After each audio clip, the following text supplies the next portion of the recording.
प्रिय विद्यार्थियों, कल हमने पिछले वीडियो में देखा कि डेनमार्क को हरा दिया, गजटाइन का समझौता हो गया, प्रशा ने अपनी सेना की धाक जमा दी। अब ऑस्ट्रिया से दो दो हाथ करने बाकी थे। बैठे बैठाए ऑस्ट्रिया नहीं, कल मैंने आपको बताया कि मौका दे दिया। अब प्रशा ऑस्ट्रिया युद्ध से पहले बिस्मार्क तैयारियां कर चुका है। पिछले वीडियो में मैंने बताया कि रूस और ऑस्ट्रिया की नहीं बनती। रूस प्रशा का एहसानमंद है, बिस्मार्क का एहसानमंद है, ये मैं आपको पूर्व में बता चुका हूं।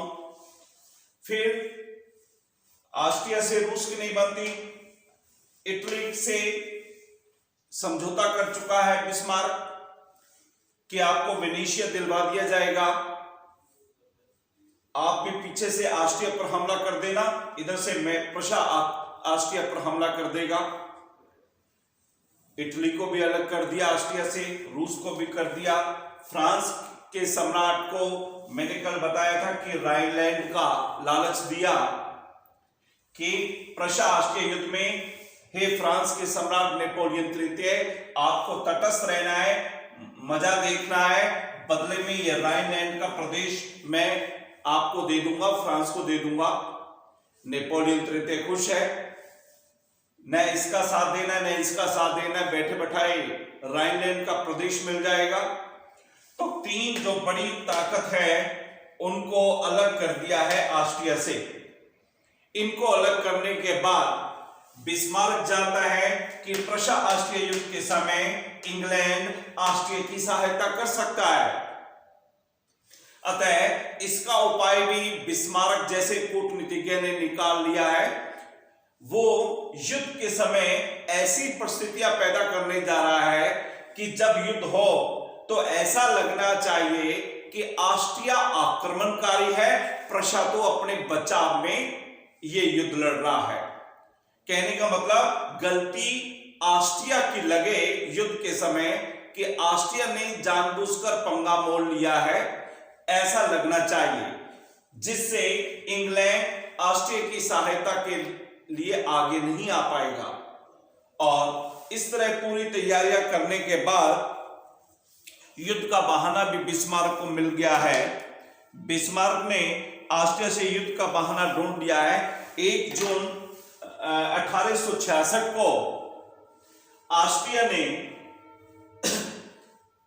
यहां जो स्लेस्विग, होल्स्टाइन और लाइनबर्ग का प्रदेश है, जो कि डेनमार्क ने प्रशा और ऑस्ट्रिया को गजटाइन समझौते में दिया था, ऑस्ट्रिया ने जर्मनी की संघीय संसद की बैठक बुलाकर यह विचार विमर्श किया कि ये होल्स्टाइन, स्लेस्विग व लाइनबर्ग का प्रदेश ऑक्स्टनबर्ग के, डेनमार्क के ऑक्स्टनबर्ग के ड्यूक को दे दिया जाए।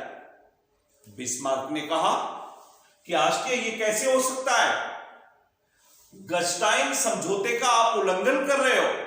गजटाइन समझौते में लाइनबर्ग की कीमत मैंने आपको अदा की है, होल्स्टाइन आपको मिल गया है, स्लेस्विग प्रशा को मिल गया है, ये समझौता हुआ है।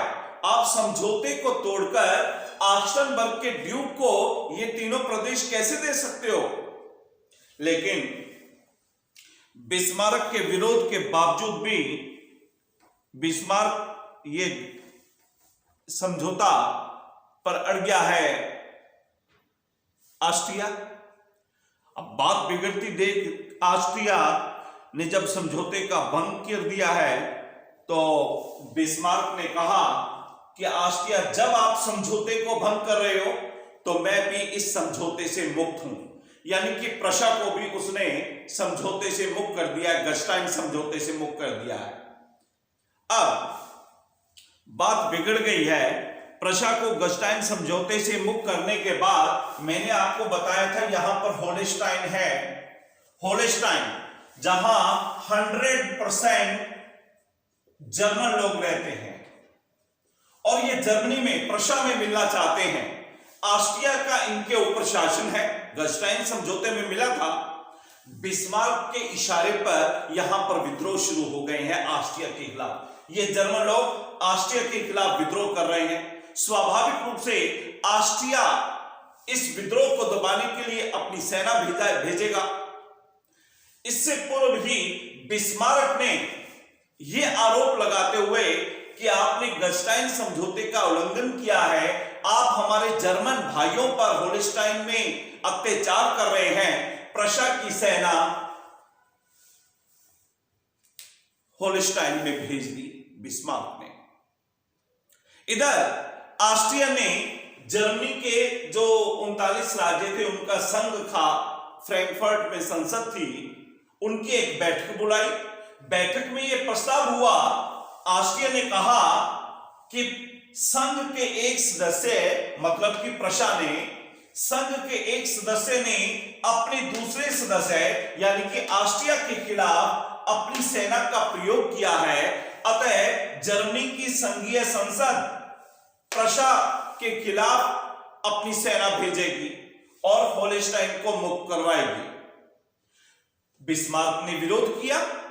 बिस्मार्क के विरोध के बावजूद जर्मनी के ये जितने भी राज्य थे ये ऑस्ट्रिया के पिछलग्गू थे, इसलिए जर्मन संघ में प्रशा के खिलाफ ऑस्ट्रिया का ये प्रस्ताव पास हो गया और उन्होंने सेना भेजना स्वीकार कर लिया। परिणाम, बिस्मार्क ने कहा कि मैं इस संघ को नहीं मानता, अपने आप को संघ से मुक्त कर दिया और संघ से मुक्त करके ऑस्ट्रिया के खिलाफ युद्ध की तैयारियां शुरू कर दी। और इस तरह अब प्रशा और ऑस्ट्रिया आमने सामने आ गए हैं, युद्ध की स्थिति हो गई है। 7 सप्ताह तक ये युद्ध चलेगा, इसे 7 सप्ताह का युद्ध कहा जाता है। 16 जून को ये युद्ध शुरू हुआ है और 3 जुलाई को युद्ध का फैसला हो जाएगा।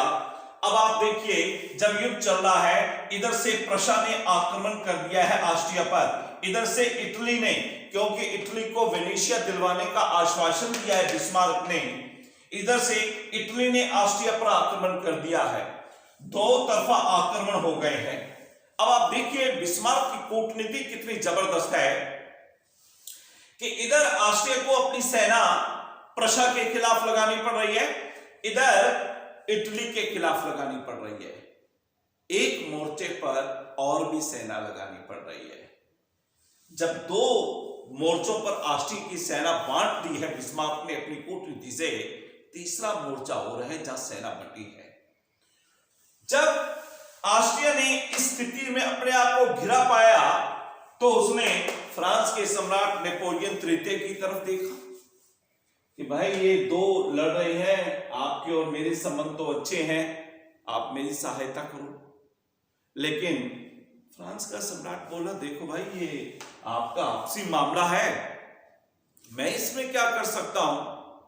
बल्कि कुछ सेना फ्रांस की यहां तक आई हुई थी, थोड़ी बहुत सेना की हलचल थी यहां पर।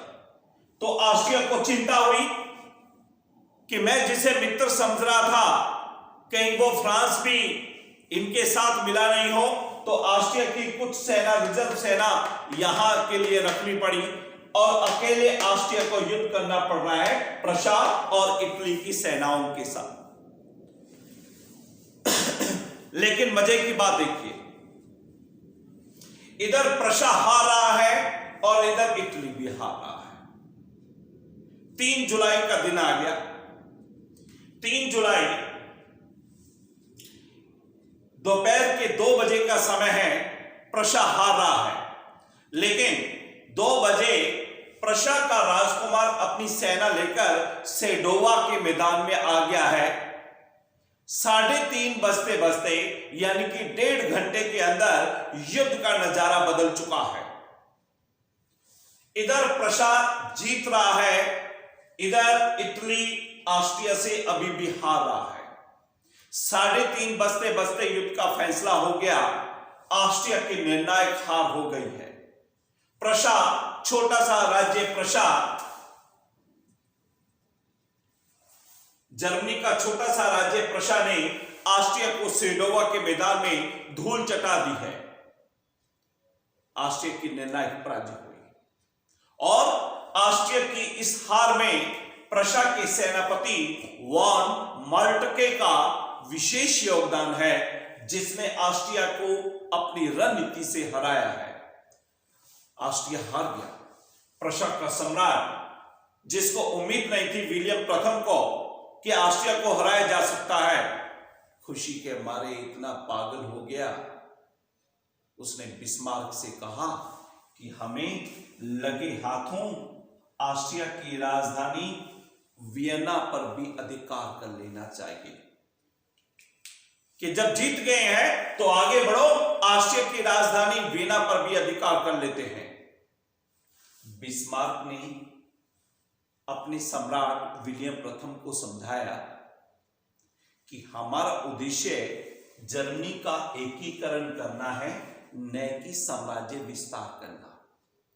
बिस्मार्क जानता है कि यदि उसने ऑस्ट्रिया के किसी भूभाग पर अधिकार किया तो इंग्लैंड सीधे तौर पर ऑस्ट्रिया के साथ आ जाएगा, अन्य शक्तियां भी ऑस्ट्रिया के साथ आ जाएंगी। अतः उसने कहा कि हम ऐसा नहीं करेंगे। इसके बाद बिस्मार्क ने अपनी कूटनीति का परिचय ऑस्ट्रिया को निर्णायक हार देने के बाद ऑस्ट्रिया के साथ जो प्राग की संधि हुई, प्राग जगह का नाम है, शहर का नाम है, प्राग की संधि में ऑस्ट्रिया के साथ जो समझौता हुआ है उसमें अपनी कूटनीति का परिचय दिया है बिस्मार्क ने। बड़ी ही उदार संधि की है, बड़ा ही उदार समझौता। सबसे बड़ा जर्मनी का शत्रु ऑस्ट्रिया था, लेकिन ऑस्ट्रिया के साथ बड़ा ही उदार समझौता किया है। समझने वाले समझ नहीं सके उस वक्त कि इसके पीछे बिस्मार्क की कितनी जबरदस्त कूटनीति है कि वो शत्रु के साथ भी इतनी उदारता का व्यवहार क्यों कर रहा है। समझौते की शर्त क्या है? समझौते की शर्त यह थी कि ऑस्ट्रिया ने 1815 की वियना की संधि के द्वारा, या यहाँ जो फ्रैंकफर्ट में 39 राज्यों का जर्मन संघ बना हुआ था, उसकी संसद थी, उसको भंग कर दिया और प्रशा को इन जर्मन राज्यों का एक तरह से नेता मान लिया। होलेस्टाइन और स्लेस्विग दोनों प्रशा को मिल गए, यानी कि जर्मनी को मिल गए। संधि की छोटी छोटी धाराएं और हैं। एक प्रमुख धारा जो है वो ये, चूंकि पहला युद्ध का वार ऑस्ट्रिया ने किया है, आक्रमणकारी पहला ऑस्ट्रिया था, उसने युद्ध शुरू किया, अतः ऑस्ट्रिया पर युद्ध की क्षतिपूर्ति का दावा प्रशा ने किया। प्राग की संधि में ऑस्ट्रिया ने प्रशा को, जर्मनी को क्षतिपूर्ति की राशि देना स्वीकार कर लिया। इस तरह आनन फानन में ऑस्ट्रिया को हराकर उसके साथ उदार समझौता करके बिस्मार्क ने ऑस्ट्रिया को एक तरह से अपना मित्र भी बना लिया और प्रशा की, जर्मनी के सब एक छोटे से राज्य प्रशा ने सेडोवा के मैदान में ऑस्ट्रिया को हराकर यूरोप में अपनी शक्ति की धाक जमा दी और सारा यूरोप हक्का बक्का है कि ये क्या हो गया। ऑस्ट्रिया जैसे राष्ट्र को प्रशा जैसे छोटे से राज्य ने हरा दिया। यही बिस्मार्क की कूटनीति थी। नेक्स्ट, इससे आगे के वीडियो में